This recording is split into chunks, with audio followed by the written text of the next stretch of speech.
ஓம் சாய்ராம். எல்லாருக்கும் இனிய தைப்பொங்கல் நல்வாழ்த்துக்கள். சாய் சச்சரித்திரம் அத்தியாயம் 15. ஒரு முறை மகாஜனி பம்பாயிலிருந்து சீரடிக்கு வந்தாங்களாம். அவங்க ஒரு வாரம் தங்கி கோகுலாஷ்டமியில் பங்கு கொள்ள நிச்சயம் செஞ்சாங்க.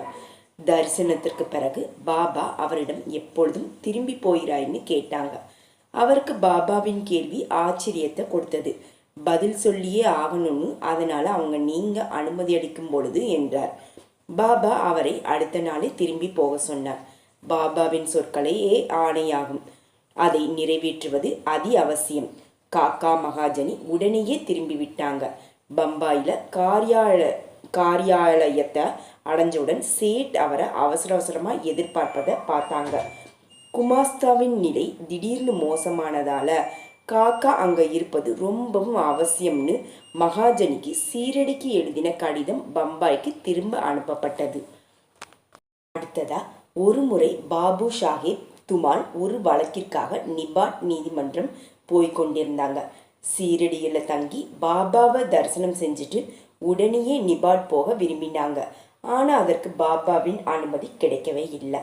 அவரை பாபா சீரடியில் ஒரு வாரம் தங்க வச்சாங்க. இதற்கிடையில நிபாட்டில் நீதிபதி வயிற்று வலியால் பாதிக்கப்பட்டு இருந்தாங்க. அதனால் அவர் கேஸ் மறுவாரத்திற்கு ஒத்தி வைக்கவும் பட்டது.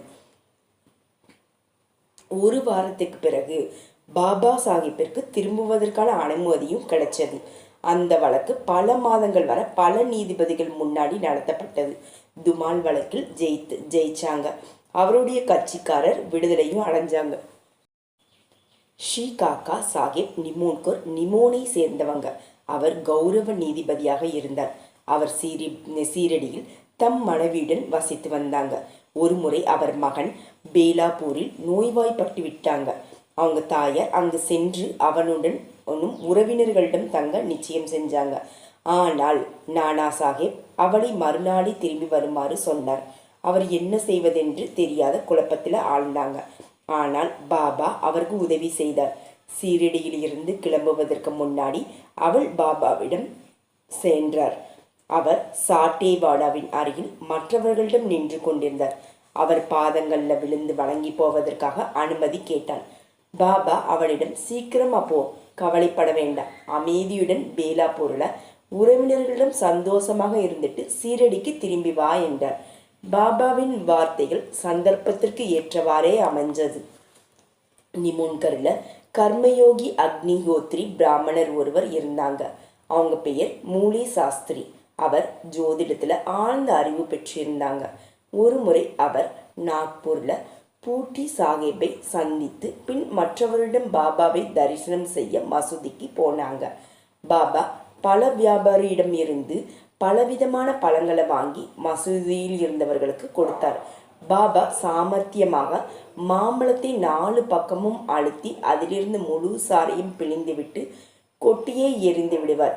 பக்தர்களுக்கு சாறை கொடுத்து தோலை தம்மிடம் வைத்து கொண்டார்.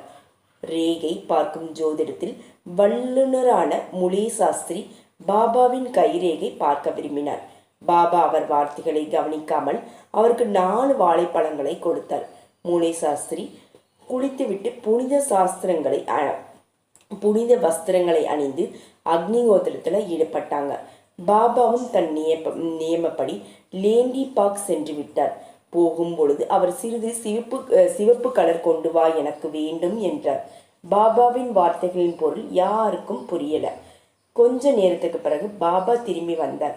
மத்தியானமான ஆரத்திக்கு ஏற்பாடு செய்யப்பட்டது. பாபா சாஹேப் ஜோக் மூலேயிடம் ஆரத்தியில் உதவி செய்ய சொன்னார். அவர் மாலையில் பாபாவின் தனி தரிசனத்திற்காக வருவதாக சொன்னார். அப்போது ஜோக் தனியாக சென்றார். பாபா இருக்கையில் அமர்ந்தவுடன் பக்தர்கள் பூஜை செய்தனர். ஆரத்தியும் ஆரம்பித்து விட்டது. அப்பொழுது பாபா அந்த புதிய பிராமணனிடமிருந்து காணிக்கை வாங்கி வா என்றார். அவர் பாபா கூறிய செய்தியை முலே சாஸ்திரியிடம் சொன்னது போல் அவர் திடுக்கிட்டார். அவர் நானோ அக்னிஹோத்ரி, நான் காணிக்கை கொடுப்பது சரியா என்று யோசனை செஞ்சாங்க.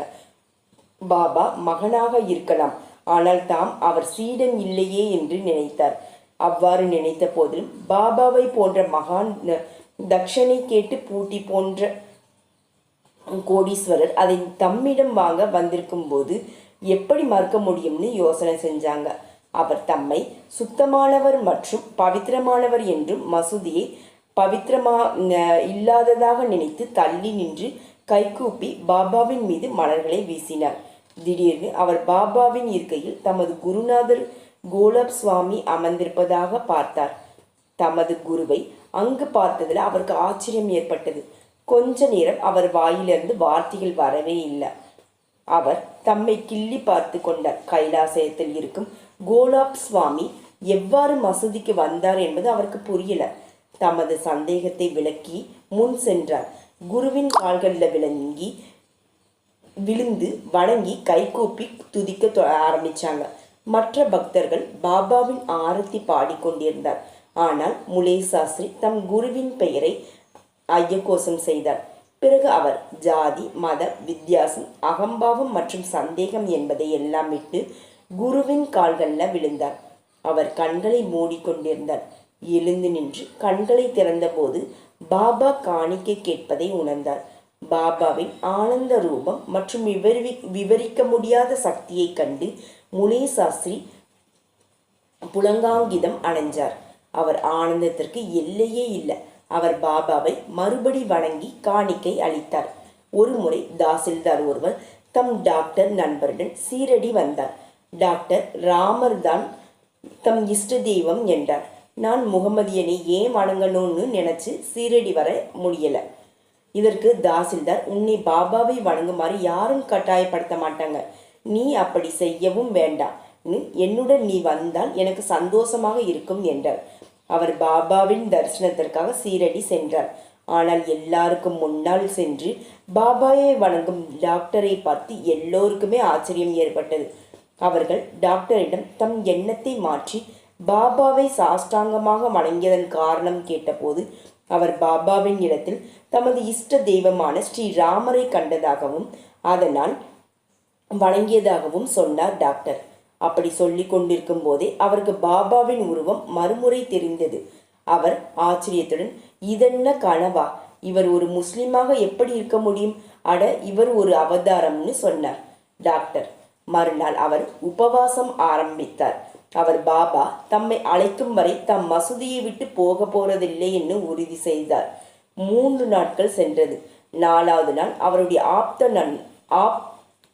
ஆத்ம நண்பர் கான் தேசத்திலிருந்து சீரடி வந்தார். இருவரும் பாபாவின் தரிசனத்திற்காக மசூதி சென்றனர். பாபாவை வணங்கி எழுந்திய பின் பாபா டாக்டரிடம், உங்களை யார் இங்கு அழைத்தார்கள், ஏன் இங்க வந்தீங்கன்னு கேட்டார். இதை கேட்ட டாக்டர் அகம் நெகிழ்ந்து விட்டார். அன்று இரவே பாபா அவருக்கு அருள் செய்தார். டாக்டர் பரமானந்தத்தை அனுபவித்தார். அவர் தம் இடம் திரும்பிய போது 15 நாட்கள் வரை பரமானந்தத்தை அனுபவித்தார் டாக்டர். அதனால் அவர் சாயி பக்தி பல மடங்குகள் அதிகமும் ஆகியது. 15வது அத்தியாயம் நிறைவடைந்தது. ஓம் சாய்ராம்.